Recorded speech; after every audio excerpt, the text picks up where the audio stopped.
네, 우리 옆 사람과 인사하겠습니다. 믿음의 문이 열렸습니다. 믿음의 문이 열렸습니다.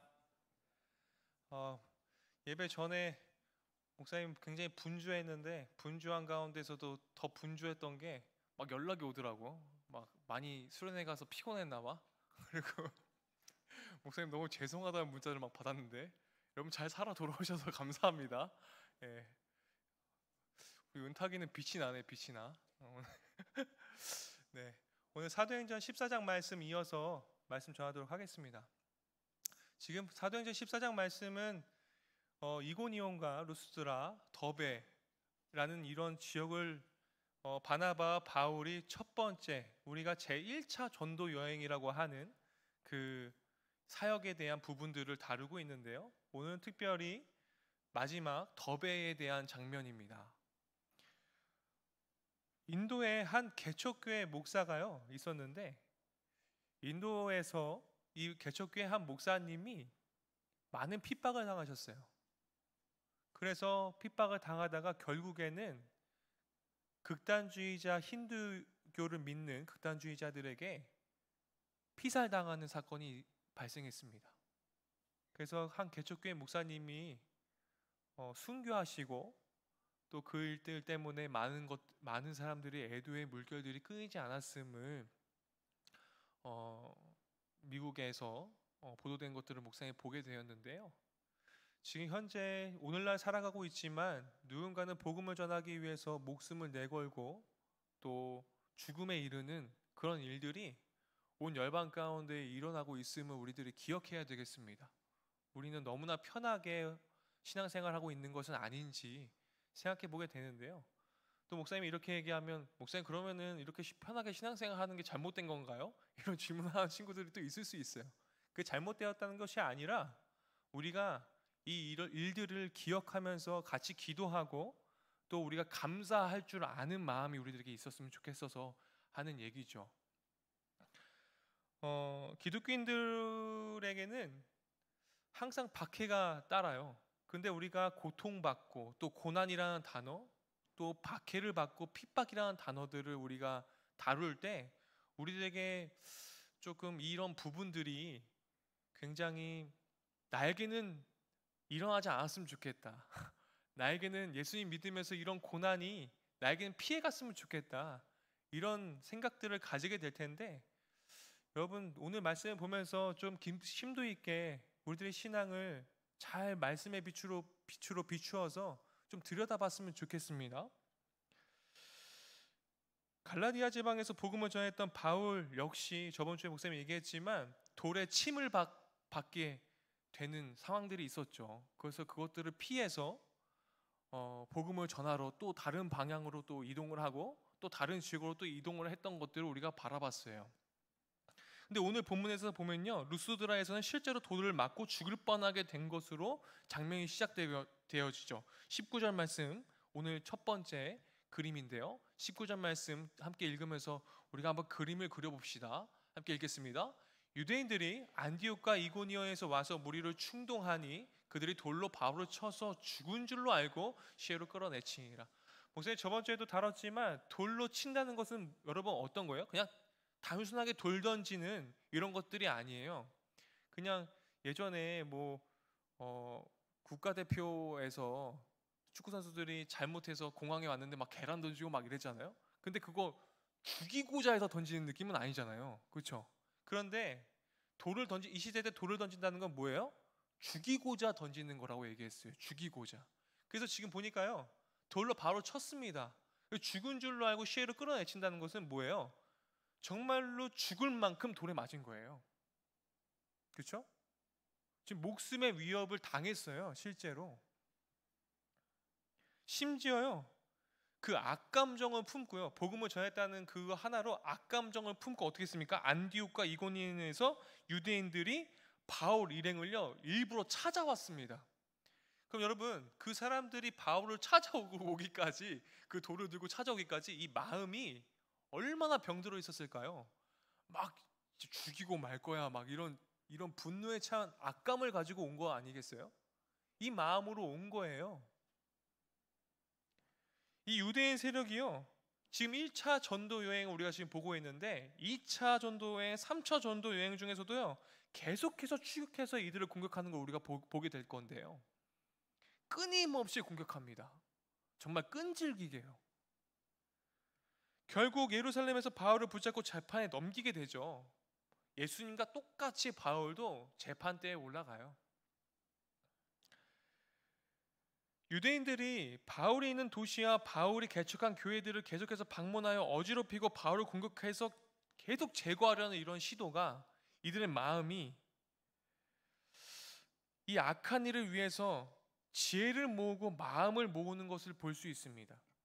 우리가 어떠한 복음을 전하고 주님의 이름으로 우리가 새 사람을 입고 사랑을 입은 자로서 행동함에 있어서 고난이 닥쳐올 때가 있을 수 있다라는 것입니다.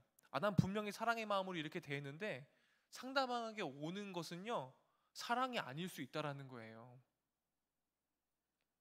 그들이 어떤 말로 무리를 충동했는지 알 수 없지만요, 현란한 말솜씨 그리고 거짓말을 통해서 목적한 바를 이루기 위해서 악한 마음을 가지고 지금 이들을 죽이고자 했었음을 성경에서 보게 돼요.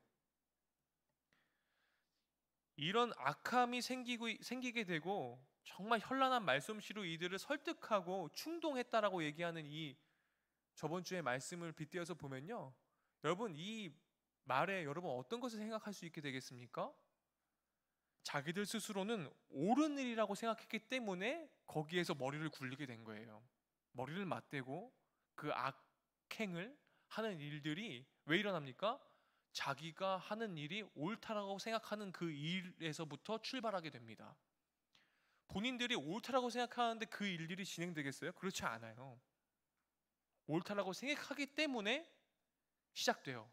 근데 그 일을 하면서 잘못되었을 것을 생각하고 그것들을 발견해낼 수는 있습니다. 그렇지만 자기가 옳다라고 생각하는 그 첫 번째 마음을요, 바꾸고자 하는 마음이 아니더라는 거예요. 그 악감정의 마음이 그 마음인 거예요. 하나님의 역사에 반하는 쪽에 서 있다는 것을 그들이 깨닫지 못합니다. 그래서요, 계속 주님께서 원하시는 길로 가지 않고 그에 반하는 길로 계속 가게 되는 거죠.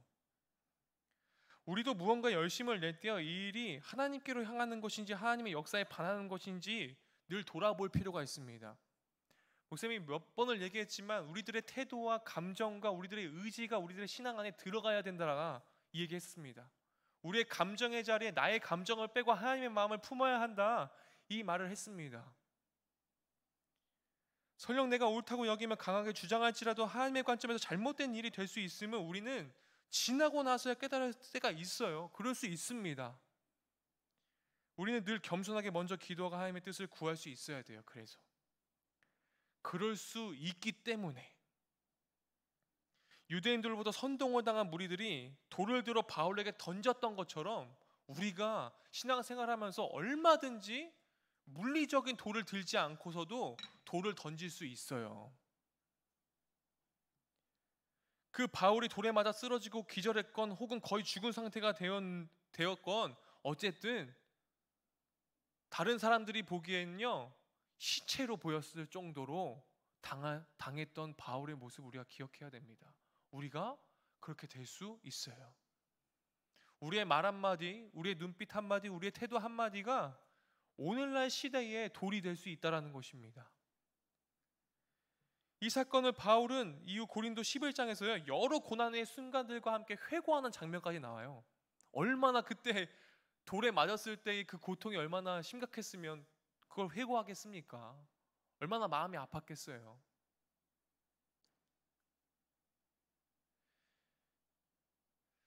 예전에 목사님이 한번 설교 때 얘기한 적이 있었는지 모르겠는데 목사님이 고등학교 3학년 때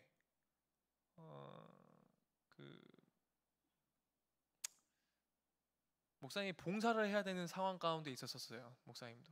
그래서 봉사를 하는데 어떤 봉사를 했어야 됐냐면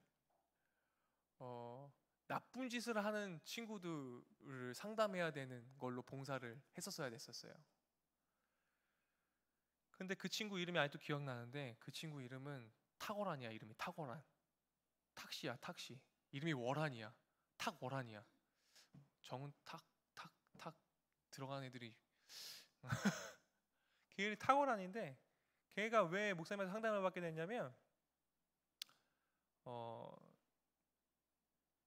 그 어떤 중국집에 오토바이를 훔치고 그걸 타고서 빠라바라바라밤도 하고 유행 청소년이었던 거죠.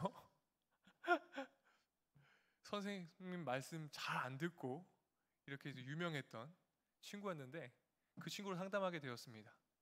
이렇게 상담하고 이런저런 얘기를 나누게 되었는데 그 친구가 고백하는 건 이거였어요. 신창원이 얘기했었던 것과 같아요. 자기에게 따뜻한 말 한마디를 전해줬던 사람이 없었다. 선생님의 그 말 한마디가 나를 이렇게 만들었다. 뭐 이런 고백들인 거죠. 우리도 회고할 수 있는 때가 있습니다. 아, 내가 던진 말 한마디와 내가 던진 태도와 내가 잘못된 것들 때문에 어떤 오해를 불러일으킨 모든 것들 때문에 또 예수님에 대해서 오해하게끔 만든 것들 때문에 내가 반성해야 될 부분들이 있을 수 있다라는 겁니다. 근데 우리가 만약에 복음을 전하다가 돌을 맞았다면 그런 경험을 한다면 여러분 어떤 생각이 드시겠습니까?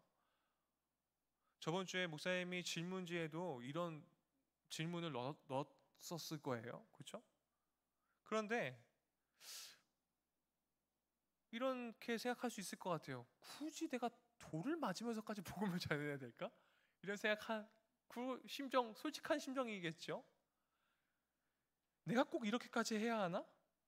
주님 위해서 헌신했는데 나에게 왜 이런 고난이 찾아오는 것일까 하는 억울함도 느껴질 수 있을 것입니다. 그러나 그때 바울이요 돌을 맞았을 때요, 저는 목사님은 이 본문 깊게 묵상하면서 참 많이 울었어요. 바울이 돌을 맞으면서 어떤 감정이었을까, 어떤 생각이 들었을까 했을 때 돌에 맞아 죽어간 스데반이 떠올랐을 것 같아요.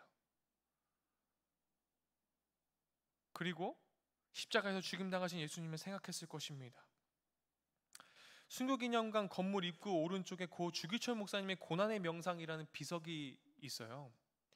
목사님 방송실에 하나 준비를 부탁드렸는데, 네, 올해 초에 목사님이 임원들과 함께 순교기념관에 가서 이거 함께 봤었는데요. 우리 함께 읽어봤으면 좋겠어요. 그 내용을 목사님이 조금 적어왔는데 함께 다 같이 한 마음으로 한번 읽어볼까요? 같이 읽겠습니다. 주님을 위하여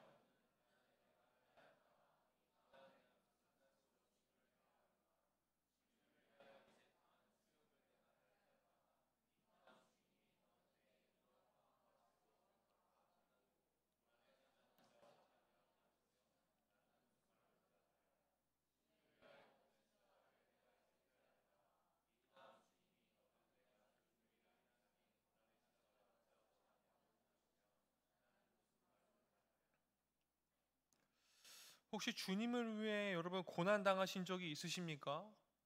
오히려 기뻐하며 감사할 수 있는 신앙의 유산으로 삼으시기를 바랍니다. 또한 아직 이렇다 할 고난이 없었다면 주님을 배울 때 드린 말씀이 있도록 기꺼이 주님을 위한 고난을 달게 받는 신앙의 여정이 여러분들에게 있었으면 좋겠습니다. 돌에 맞았던 바울이 성 밖으로 이끌린 이후에 다시 정신을 차리고 일어났습니다. 다행히 주님께서 목숨을 살려주셨어요. 시체처럼 보였던 바울이 일어났습니다. 20절에 이렇게 되어 있으며 제자들이 둘러서 있을 때 바울이 일어나 그 성에 들어갔다가 이튿날 바나바와 함께 더베로 가서, 여러분 바로 일어나가지고요 지금 어떻게 됩니까? 또 선교지 다음 선교를 할 곳으로 지금 복음을 전하러 바로 이동을 합니다. 더베라는 지역으로 이동을 해요. 동역자들이 바울 주변에서 지켜보고 있을 때 그 시체 더미였고 후유증도 있었을 것이고 참 힘들었을 텐데요, 다시 몸을 추스리고 이동을 해요. 그리고 사역을요 마무리하려고 합니다. 21절에 보면요, 복음을 그 성에서 전하여 많은 사람을 제자로 삼고 루스드라와 이고니온과 안디옥으로 돌아가서. 여러분 잘 보세요.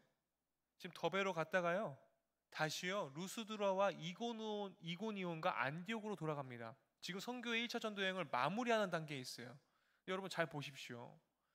이고니온과 루스드라에서 만났던 사람들이요 바울을요 죽이려고 바울을 찾아왔잖아요 지금. 근데요 자기를 죽이려 했던 곳으로 다시 어떻게 합니까? 다시 돌아가요. 자기가 이고니온과 루스드라에서 피해서 지금 왔는데 다시 거기서 다시 돌아가요. 더베에 도착해서 전도한 바울과 바나가 많은 열매를 맺고 그곳으로 사역을 끝내면 좋을 텐데 하나님의 방법은 달랐습니다. 다시 자신들을 핍박했던 루스드라와 이고니온과 안디옥으로 다시 돌아갑니다. 거꾸로 다시 가요. 그곳을 피해서 갈 수도 있었을 텐데. 더베를 반환점으로요 수리아 안디옥으로 더 빨리 갈 수 있었음에도 불구하고 이고니온과 루스드라로 돌아갑니다. 왜 다시 자신들을 핍박하고 죽이려 했던 사람들이 있는 도시로 다시 돌아갔을까요? 그건 22절에 나와요. 그 이유가요. 22절 말씀 다 같이 한번 읽어볼까요? 다 같이 읽어보겠습니다. 제 아들의 마음을 굳게 하여 이 믿음에 머물러 있으라 권하고 또 우리가 하나님 나라에 들어가려면 많은 환난을 겪어야 할 것이라 하고. 여러분 복음을 처음 들은 사람들이요 신앙의 출발점이 굉장히 중요하죠. 굉장히 중요합니다. 신앙이 성장해야 될 시기에 있잖아요. 근데 바울이요 복음을 전하고 거기에 많은 사람들이 믿었는데 그 사람들을 다 훈련시키지 못하고 그냥 도망쳐 왔잖아요. 근데 그들을 다시 보러 간 거예요. 그러면서 어떻게 합니까? 마음을 굳게 해서 이 믿음에 더 머물러 있으라 권하고자 간 것입니다. 복음을 전해준 사람이 직접 양육을 담당하면 제일 좋겠지만 그가 아니라 누군가는 양육을 도울 수 있어야 하기 때문에 그 믿음에 머물러 있으라고 권하기 위해서 다시 돌아간 거예요. 죽음을 무릅쓰고. 바울의 1차 전도 여행 중에도 복음 전한 사람들 다시 찾아 믿음을 권면하고 이후 그들이 다시 보고 후에 2차 전도 여행, 3차 전도 여행을 가게 되는 것을 우리가 보게 됩니다. 그리고요 바울은요 또 이런 말을 전해요. 하나님 나라에 들어가려면 많은 환난이 찾아온다는 것을 자신의 경험을 살려서 권면합니다. 로마서 8장 17절에도요 이런 얘기를 했습니다. 다 같이 한번 읽어보겠습니다. 로마서 8장 17절 다 같이 읽겠습니다. 자녀이면 또한 상속자 곧 하나님의 상속자요 그리스도와 함께 한 상속자니 우리가 그와 함께 한 영광을 받기 위하여 고난도 함께 받아야 할 것이니라. 우리가 하나님을 믿지만 하나님의 자녀이고 하나님의 상속자이지만 우리가 뭐까지 함께 받아야 됩니까? 고난도 함께 받아야 됩니다. 그런데 우리는요 하나님의 자녀이고 하나님께 많은 것들을 상속받기를 원하지만 뭘 빼기를 원해요? 고난은 빼기 원해요. 고난 빼기를 원합니다. 우리가 신앙 때문에 겪는 인생의 환난, 고난의 시기를 지나고 있는 분이 계시다면 우리가 사도 바울의 말씀을 우리가 기억했으면 좋겠습니다. 그리고 그 고난을 겸허하게 받아들이고 잘 인내하는 그런 사랑의 마음이 우리들에게 있길 바래요. 나에게 고난이 오면요 주체할 줄 모르는 친구들을 목사님 많이 봤어요. 그 고난을 진짜 그 한순간도 견디기를 원치 않더라고. 우리가 하나님 나라에 들어가려면 많은 환난을 겪어야 할 것이라는 바울이 고백이 교회의 리더들에게 자신이 복음을 전했던 그 사람들에게 권면하면서 얘기했던 것들을 우리가 기억했으면 좋겠습니다. 고난이 같이 와요. 22절에 각 교회에서 장로들을 택하여 금식 기도하며 그들이 믿는 주께 그들을 위탁하고. 바울의 1차 전도 여행은요 본문이 좀 짧게 표현되어 있긴 하지만 약 2년여간 진행되었던 사역이었습니다. 2년여 기간 동안 이루어졌음을 볼 때 짧다면 짧고 길다면 길다는 이 기간 중에 교회들이 개척되었고 리더들이 세워졌다는 것은 하나님의 놀라운 역사가 아닐 수 없어요. 바울이 그들이 믿음을 지켜 교회를 지킬 수 있도록 뭘 권면하고 위탁합니까? 금식 기도하고 하나님을 간절히 의지하기를 바랬습니다. 그리고 예수 그리스도께 그들을 위탁 곧 맡겼다고 말씀하고 있어요. 목회자나 섬기는 성도님들을 그리스도께 맡기는 기도를 올려드려야 되고, 구역장들과 리더들도 샘터와 구역원들을 위해 주님께 위탁하는 기도를 매일같이 드리는 여러분들이 되길 바래요. 주님께서 붙들어 주시도록 간절히 기도하는 그런 영적인 연결고리가 생기고, 주님께서 공동체를 더욱 견고하게 세워주시도록 우리가 날마다 기도해야 되겠습니다. 바울은 이처럼 복음만 전한 것이 아니라 교회를 세웠고요, 교회 리더십들이 잘 성장하기를 바라는 권면의 말씀을 항상 전했어요. 근데 여기서 중요한 게 있죠. 죽음을 무릅쓰고 옮겨 다니면서 했었다는 것을 여러분 기억하셔야 됩니다. 이후에요, 24절에서 26절 말씀 우리가 이어서 한번 읽어볼게요. 24절에서 26절 말씀 함께 이어서 한번 읽어보겠습니다. 비시디아 가운데로 지나서 밤빌리아에 이르러 말씀을 버가에서 전하고 아달리아로 내려가서 거기서 배 타고 안디옥에 이르니 이곳은 두 사도가 이룬 그 일을 위하여 전에 하나님의 은혜에 부탁하던 곳이라. 버가는요, 여러분 어떤 곳입니까? 마가 요한이 중간에 예루살렘에서 도망가서 예루살렘에 돌아갔던 곳이에요. 마가 요한이 도망갔었잖아요. 바울 일행이 이전에 이곳에서 복음을 전하지 못하고 곧 비시디아 안디옥으로 갔었습니다. 이제 복귀하는 여정 중에요, 어딜 들려요? 그 전에 못 갔었던 버가에 들려서 복음을 전합니다. 오직 복음 전도에만 집중하는 바울의 모습을 볼 수 있습니다. 이렇게 하나님의 돌보심 아래요 1차 전도 여행을 마무리했습니다. 그래서 그간 있었던 사역의 내용들을요 지금 이제 보고해요. 우리도 선교 여행 갔다 오면은 사역 보고 하잖아요. 선교 여행 어떻게 갔다 왔는지 사역 보고를 하게 되는데, 27절에서 28절 말씀이 그 사역 보고의 내용입니다. 다 같이 한번 1차 전도 여행의 사역 보고 내용을 함께 읽어보겠습니다. 그들이 이르러 교회를 모아 하나님이 함께 행하신 모든 일과 이방인들에게 믿음의 문을 여신 것을 보고하고 제 아들과 함께 오래 있으니라. 바울이 철저히 순종해서요, 충성스럽게 죽을 고비를 넘겨가면서 돌에 맞으면서까지 복음을 전하면서 지금 보고하는데요, 27절의 내용을 보면요 참 은혜스럽습니다. 교회를 모아 하나님이 함께 행하신 모든 일과 이방인들에게 믿음의 문을 여신 것을 보고했습니다. 여기에 중요한 게 무엇입니까? 하나님이 함께 행하셨다라는 고백이에요. 하나님이 함께 행하셨다. 그를 통해 하나님은 이방인들에게 믿음의 문을 열어주셨습니다. 우리를 통해 믿지 않는 이들에게 겸손과 정직과 단순성 그리고 사랑으로 믿음의 문을 열게 만드는 사역자들이 곧 여러분들이 되기를 간절하게 바랍니다. 바울의 표현에 여러분 하나님이 함께 행하셨다라고 말씀한 이 바울의 고백을 여러분들이 기억하셨으면 좋겠어요. 바울과 하나님이 동역했다. 하나님이 바울 일행과 동역하셨다는 의미를 가지고 있습니다. 주님이 함께 여러분들과 행하려면요, 여기서 중요한 게 있어요. 하나님이 바울 일행과 동역했다라는 의미는요 뭐였냐면, 이 바울 일행이요 죄와는 동떨어져 있었다, 이 말과 같습니다. 하나님이 여러분들과 행하려면 우리는 죄로부터 멀어져야 합니다. 마가복음의 마지막 16장에도요 이 표현이 있어요. 다 같이 읽어보겠습니다. 제자들이 나가 두루 전파할세 주께서 함께 역사하사 그 따르는 표적을 말씀을 확실히 증언하시니라. 어떻게 됐습니까?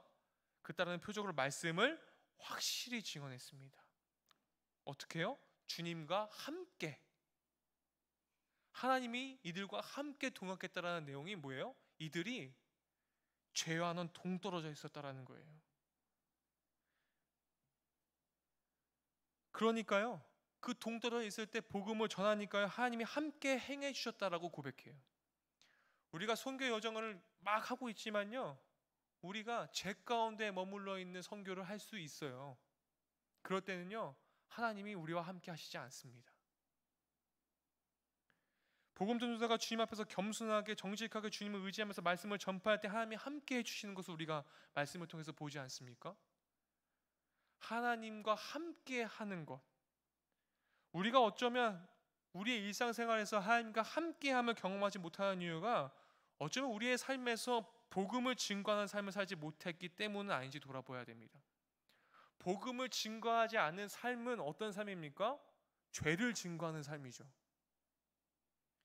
가장 생생히 주님의 역사를 경험할 수 있는 현장은 우리 각자 자리에서 그리스도인으로서의 책임을 다하고 복음의 전달자가 될 때 경험하게 됩니다. 그게 선교적 삶이죠. 바울은 전도 보고 후에 제자들과 함께 시간을 보냅니다. 그의 머릿속엔 여러 생각이 들어있을 거예요. 전도 여행 중에 만났던 사람들과 세워진 교회들을 떠올리면서 그들을 기억하고 그들을 부탁하면서 위탁하면서 계속 기도했을 거예요. 계속 기도 안에 머물러 있었을 것입니다. 우리 역시 바울처럼 삶의 우선순위가 하나님 나라에 될 수 있기를 바랍니다. 영혼들이 복음을 듣고 구원받고 자라나며 교회가 든든히 세워져 갈 수 있도록 기도하는 주님의 제자가 되어야 되겠습니다. 한 주간 목사님이 휴가를 보내고 왔는데, 휴가를 보내면서도 가정을 이렇게 돌보면서도 여러분들이 계속 기억났어요. 근데 어떤 애는 목사님 문자도 씹더라고. 기억나서 기도하면서 문자 보냈는데 카톡도 씹고 막 이러더라고요. 마음이 아팠어. 오늘 하루 사도 바울을 본받아서 우리가 있는 곳에서 먼저 복음을 전하고 드러내는 삶이 될 수 있기를 소망합니다. 우리가 살면서 내적인 문제와 외적인 문제로 인해서 주님 앞에 나아오지 못한 사람들에게 그리스도를 소개하는 복음의 통로가 되길 원하고, 어쩌면 여러분들이 그들의 믿음의 문을 열 수 있는 문지기의 역할을 태초부터 여러분들에게 위탁하셨을 수 있을지 모르겠습니다. 여러분들을 통해서 많은 사람들의 믿음의 문이 열리기를 소망합니다. 우리 옆 사람한테 고백합시다. 내가 믿음의 문지기가 되겠습니다. 이렇게 고백해 볼까요? 여러분을 통해서 많은 사람들의 믿음의 문이 열렸으면 좋겠습니다. 기도하겠습니다. 하나님 아버지, 오늘도 말씀을 통해 하나님 나라의 역사를 바라볼 수 있게 하시니 감사드립니다. 복음을 전하다 돌에 맞아 쓰러졌지만 낙심하거나 좌절하거나 원망하지 않고 다시 일어나서 영혼들을 향해 나아갔던 바울의 열정을 바라봅니다. 하나님, 우리가 얼마든지 돌에 맞아 상처받고 넘어질 수 있고 낙심하고 좌절할 수 있지만 독수리 날개침과 같은 새 힘을 주님께서 주실 줄 믿습니다. 그 모든 것들을 감수하며 말과 삶으로 그리스도를 드러내는 인생 되게 하여 주십시오. 그래서 많은 사람들을 믿음으로 권면하고 또 우리를 통해 믿음의 문이 열리는 역사가 날마다 있게 하여 주시옵소서. 예수 그리스도의 이름으로 기도드립니다. 아멘. 우리 들은 말씀 기억하면서 함께 찬양하도록 하겠습니다.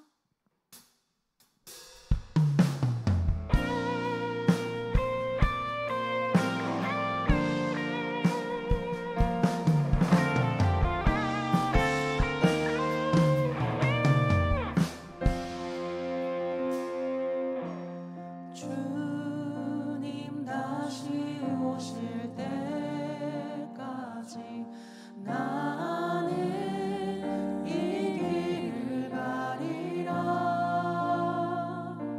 좁은 문 좁은 길 나의 십자가 지고 나의 가는 이 길 끝에서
모아 하나님이 함께 행하신 모든 일과 이방인들에게 믿음의 문을 여신 것을 보고하고 제 아들과 함께 오래 있으니라.